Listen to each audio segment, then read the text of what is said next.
ਸਾਡੇ ਤਾਂ ਨੌਜਵਾਨ ਅਵਤਾਰ ਸਿੰਘ ਖੰਡਾ, ਹਰਦੀਪ ਸਿੰਘ ਨਿੱਜਰ, ਮੂਸੇਵਾਲਾ, ਦੀਪ ਸਿੰਘ ਸਿੱਧੂ ਸਾਰੇ ਮਾਰਤੇ ਇੱਥੇ ਤੇ ਵਿਦੇਸ਼ਾਂ 'ਚ ਵੀ। ਅਸੀਂ ਗੁਲਾਮ ਆ ਤੇ ਅਸੀਂ ਅੱਜ ਰੁੜਦੇ ਵੀ ਆ, ਅਸੀਂ ਮਾਰੇ ਵੀ ਜਾਂਦੇ ਨਸ਼ੇ ਨਾਲ ਵੀ, ਪਾਣੀ ਨਾਲ ਵੀ ਤੇ ਗੋਲੀ ਨਾਲ ਵੀ। ਕਿਹੜਾ ਦੇਸ਼ ਆਪਣੇ ਵਸਿੰਦਿਆਂ ਤੇ ਗੋਲੀਆਂ ਚਲਾਉਂਦਾ ਹੈ? ਬਾਬਾ ਜੀ ਦਾ ਫਰਜ਼ ਬਣਦਾ ਉੱਥੇ ਖੜ ਕੇ ਕਹਿੰਦੇ ਕਿ ਪਾਕਿਸਤਾਨ, ਹਿਮਾਚਲ ਜਾਂ ਪਾਕਿਸਤਾਨ, ਇੰਗਲੈਂਡ, ਫਰਾਂਸ, ਜਰਮਨ, ਕਿਹੜਾ ਦੇਸ਼ ਆਪਣੇ ਵਸਿੰਦਿਆਂ ਤੇ ਗੋਲੀਆਂ ਚਲਾਉਂਦਾ? ਅਸੀਂ ਬੇਨਤੀ ਕਰਦੇ ਹਾਂ, ਲਿਖ ਕੇ ਦੇ ਸਾਰਾ ਮੈਨੂੰ ਪੈਸੇ ਲੈ ਕੇ ਆਓ, ਨਹੀਂ ਐਮਪੀ ਬਣਾਇਆ।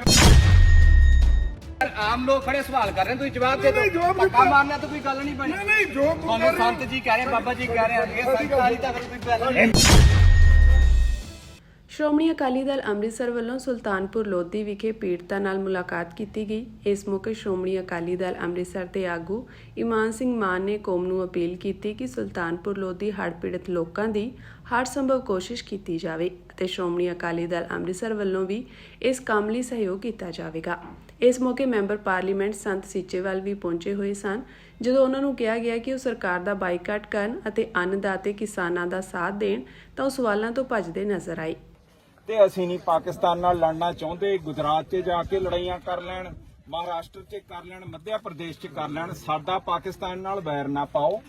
ਜਿਵੇਂ ਨਦੀ ਵਹਿੰਦੀ ਹੈ, ਰਾਈਪੇਰੀਅਨ ਕਾਨੂੰਨ ਅਧੀਨ ਇਹ ਸਰਕਾਰ ਨੂੰ ਕਹੋ ਕਿ ਚੱਲਣ ਦੇ।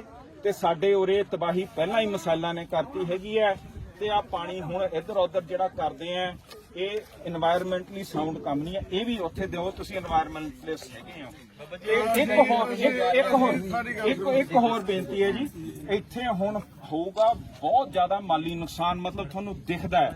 ਮੈਂ ਉਹਦੇ ਬਾਰੇ, ਘਰਾਂ ਦੇ ਵਿੱਚ ਪਾਣੀ ਚੜ ਗਿਆ, ਉਹਦੇ ਵਿੱਚ ਫਲੱਡ ਡੈਮੇਜ ਹੋਣਾ ਹੈ, ਮਕਾਨ ਮੁੜ ਕੇ ਬਣਾਉਣੇ ਪੈਣੇ ਆ, ਡੰਗਰ ਮਰ ਗਏ ਹੈਗੇ ਆ, ਉਹਨਾਂ ਦਾ ਹਿਸਾਬ ਮੋਦੀ ਨੂੰ ਕਹੋ ਕਿ ਆਪਣੇ ਘਗਰੀ ਨੂੰ ਲਾ ਕੇ ਉਰੇ ਆ ਕੇ ਮਰਦ ਬਣ ਕੇ, ਜਿਵੇਂ ਉਦੋਂ ਕਹਿ ਕੇ ਗਿਆ ਨਾ ਬ੍ਰਿਜ ਤੇ ਕਿ ਮੇਰਾ ਜਾਨ ਨੂੰ ਖਤਰਾ, ਮੈਂ ਪਾਕਿਸਤਾਨ ਦੇ ਨੇੜੇ, ਮੈਨੂੰ ਕਿਸਾਨਾਂ ਨੇ ਘੇਰ ਲਿਆ, ਉਹਨੂੰ ਕੋਲ ਡਰ ਲਾ ਕੇ ਉਰੇ ਆ ਕੇ ਬੰਦਾ ਬਣ ਕੇ ਪੈਸੇ ਛੱਡ ਕੇ ਜਾਏ। ਸੜਕਾਂ ਮੁੜ ਕੇ ਬਣਾਉਣ ਵਾਲੀਆਂ ਹੋਣਗੀਆਂ, ਟੋਏ ਹੋਣੇ ਆ, ਬੱਚਿਆਂ ਦੇ ਸਕੂਲ ਖਤਮ ਹੋ ਗਏ, ਪਾਣੀ ਚੜਿਆ ਹੋਇਆ, ਸਕੂਲਾਂ ਦੇ ਪੈਸੇ ਭਰ ਕੇ ਜਾਵੇ। ਇਹ ਤਾਂ ਹੋਇਆ ਕਿਉਂਕਿ ਸੈਂਟਰ ਨੇ ਨਦੀਆਂ ਤੇ ਡੈਮਾਂ ਨੂੰ ਖੋਲ ਕੇ ਪੰਜਾਬ ਨੂੰ ਡੋਬਿਆ। ਇਹ ਤੁਸੀਂ ਬਤੌਰ ਐਮਪੀ ਜ਼ਰੂਰ ਦੱਸਿਓ ਜੀ।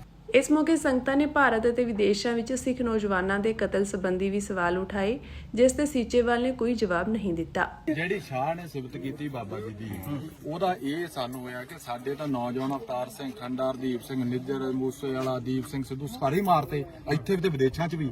ਤੇ ਸਾਡੇ 543 ਐਮਪੀ ਆ, 543 ਦੇ ਵਿੱਚੋਂ ਇੱਕ ਵੀ ਨਹੀਂ ਬੋਲਦਾ। 1.5 ਸਾਲ ਦਾ ਮੌਕਾ ਸੰਗਰੂਰ ਤੋਂ ਦਿੱਤਾ ਸਰਦਾਰ ਮਾਨ ਨੂੰ, ਉਹਨਾਂ ਯੁਵਨ ਨੂੰ ਉਹਦੇ ਤੱਕ ਲਾ ਕੇ ਰੱਖਤਾ ਕਿ ਸਾਡੇ ਨੌਜਵਾਨਾਂ ਨੂੰ ਕਿਉਂ ਮਾਰਿਆ ਜਾਂਦਾ ਹੈ। ਅੱਜ ਸਾਡੀਆਂ ਪਤਲਾ, ਅੱਜ ਜੇ 543 ਦੇ ਵਿੱਚੋਂ ਸਾਡੇ ਪੰਜਾਬ ਦੇ ਹੀ ਬੋਲਣ ਤੇ ਕਿਉਂ ਨਹੀਂ ਹਕੂਮਤ ਜਿਹੜੀ ਆ ਉਹਨੂੰ ਚੈਲੰਜ ਹੋ ਜਾਊਗਾ। ਪਰ ਜਦੋਂ ਅਸੀਂ ਗੁਲਾਮ ਆ ਤੇ ਅਸੀਂ ਅੱਜ ਰੁੜਦੇ ਵੀ ਆ, ਅਸੀਂ ਮਾਰੇ ਵੀ ਜਾਂਦੇ ਨਸ਼ੇ ਨਾਲ ਵੀ, ਪਾਣੀ ਨਾਲ ਵੀ ਤੇ ਗੋਲੀ ਨਾਲ ਵੀ।